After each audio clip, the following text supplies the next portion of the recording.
Yes, this is actually me. And no, I wouldn't believe you either if you had told me that I would be jumping off of cliffs 10 meters high into cerulean blue waters before I had arrived in Moalboal. I wouldn't have even gone onto this canyoneering adventure had it not been for my awesome friends that I made in the hostel. This is Anne. She's the one who kind of spurred the idea in our minds that we should all go do this crazy activity together. And this is Rowie, Ginger, and Ed. The five of us made up room number 5 from Pig Dive Hostel and became an unofficial team for the canyoneering adventure. And this is George, Jade, and Josie. George and Jade were at the same hostel as the rest of us, but in a different room, while Josie was staying at another hostel. To start our day, we hopped into the back of this truck and held on for dear life as we drove to our destination. Upon arrival, we had to sign our life away and decide whether we wanted to hike or zipline to where we would start the adventure. Of course, ziplining sounded way more fun, so we decided to do that. We glided across the valley and then hiked for about 10 to 15 minutes before reaching the water. When we reached the water, I cannot even describe to you what I felt because it was absolutely stunning.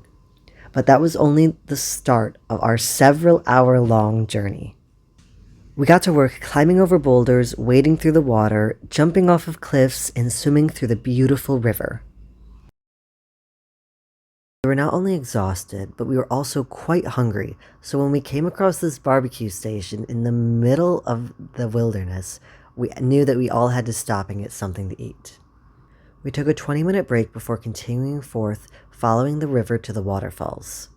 With the beautiful rocks and water splashing into the turquoise river, I can't imagine a more beautiful place.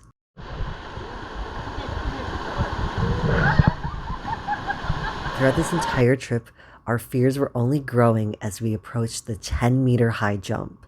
The 7-meter jumps were already scary enough, but we absolutely had to try the 10 meters. When I got up there, it was all smiles, but the moment my feet left that rock, I was terrified. 3, 1, 2, 3, go! I made it into the water safely, and I don't regret it at all. I am so glad and grateful that I was able to do this. Wow. So beautiful.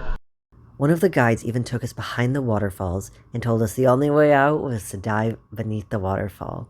It was an absolutely amazing experience, and I had so much fun. Thank you so much to everyone who joined me on this adventure, and thank you so much for watching. Be sure to like and subscribe so you can follow me as I continue my journey around the world.